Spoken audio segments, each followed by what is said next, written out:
In this question, the given circuit consists of an ideal battery and identical resistors, each of resistance capital R, and n plus 1 identical conducting spheres, each of radius small r. Assume the spheres to be at great distances from each other as well as from the circuit. Find the total charge finally accumulated on all these spheres after the key is closed. तो जितने भी यहाँ पे जो spheres हैं उनका आपस में हमें कोई इंट्रैक्शन नहीं लेना होगा, और स्फेयर्स को आप एक आइसोलेटेड कैपेसिटर की तरह, आइसोलेटेड कंडक्टर का जो कैपेसिटेंस होता है उसकी तरह आप इसको अज्यूम कर सकते हो। तो यहाँ पे ये जो बैटरी है, स्टार्टिंग में स्विच ओपन है, इसमें जब बैटरी यहाँ पे लगी हुई और स्विच ओपन है तो तब भी कुछ ना कुछ चार्जेस इन स्फेयर पे हो सकते हैं, क्योंकि आप देख सकते हो कि अगर यहाँ का पोटेंशियल अगर आप जीरो अज्यूम कर लेते हो तो यहाँ का V0 है, तो हर जगह का जो पोटेंशियल है फिर वो V0 यानी कुछ ना कुछ चार्जेस इन पे हो सकते हैं बिफोर क्लोजिंग द स्विच। लेकिन हमें उससे मतलब नहीं, हमें मतलब इससे है कि फाइनली यहाँ पे क्या चार्ज है, फाइनली इन सब पे मिला के टोटल चार्ज क्या है उससे मतलब है। तो इनिशियल चार्ज क्या था क्या नहीं था वो यहाँ पे पिक्चर में नहीं है एक तरीके से, अगर हमें ये कैलकुलेट करना है। तो मैं जस्ट इससे यहाँ पे क्लोज़ कर देता हूँ, और क्लोज़ करने के बाद में अब यहाँ का जो पोटेंशियल है वो एक तरीके से हो चुका है अब जीरो इसमें, तो this potential is zero. Circuit close हो गया तो करंट वगैरह फ्लो कर सकते हैं, तो ये अर्थ है, तो इसका मतलब पोटेंशियल जीरो। ऑब्वियस है कि इस पॉइंट का पोटेंशियल यहाँ से यहाँ तक जितने पॉइंट्स सबका पोटेंशियल जीरो हो गया, और उसके बाद जब बैटरी को क्रॉस करके इधर जाएंगे तो पोटेंशियल विल बिकम V0।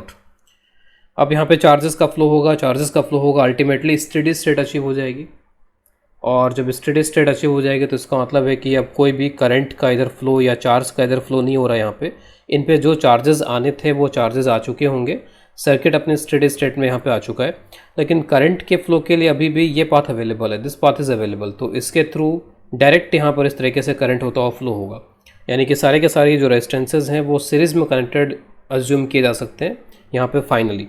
तो finally all this resistances can be assumed in series, और इनमें किसी तरीके का करंट या चार्ज का फ्लो यहाँ पर नहीं हो रहा है, इसीलिए हम इन सभी को सीरीज़ में अज्यूम कर लेंगे। और कितना करंट फ्लो कर रहा होगा फाइनली यहाँ पे वो करंट आप निकाल सकते हो। आई V0 डिवाइडेड बाय, तो we have total n identical resistors, तो V0 divide by NR, this is the final current. और जब ये करंट फ्लो करेगा तो इन पे पोटेंशियल ड्रॉप यहाँ पे आता जाएगा।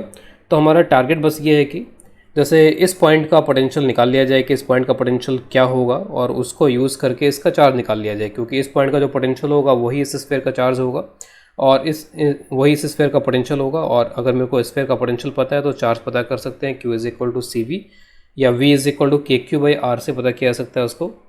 तो सभी पॉइंट्स के पोटेंशियल कैलकुलेट करने होंगे, और सभी पॉइंट्स के पोटेंशियल कैलकुलेट करने के लिए पोटेंशियल ड्रॉप और इन सबको देखना पड़ेगा कि कितना कितना पोटेंशियल ड्रॉप हर जगह पे आता जा रहा है। तो मुझे यहाँ से कैलकुलेशन ज़्यादा आसान दिखाई दे रही है, क्योंकि यहाँ पे एक जगह पे जीरो पोटेंशियल है, और ऑब्वियस है कि इसका पोटेंशियल फिर यहाँ पे जीरो हो जाएगा, तो इस पर तो चार्ज ही जीरो हो गया एक तरीके से।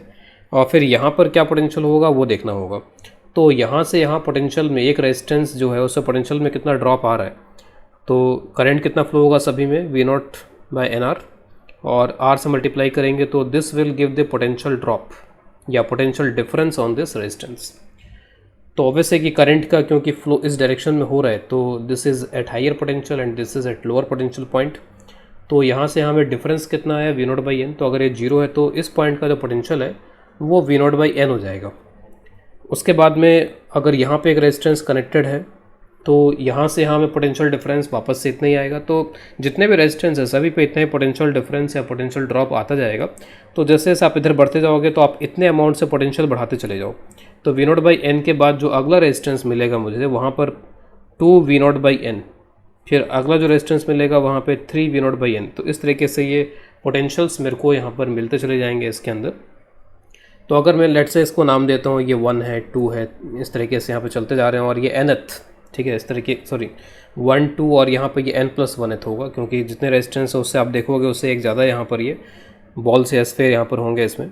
तो 1 2 3 4 इस तरीके से चलता जा रहा है। तो 1 वाले पे तो जीरो हो गया, और सेकंड वाले पे तो जो पोटेंशियल है वो V0/N हो गया सेकंड वाले पे, तो it is on second. Third वाले पे इतना हो गया।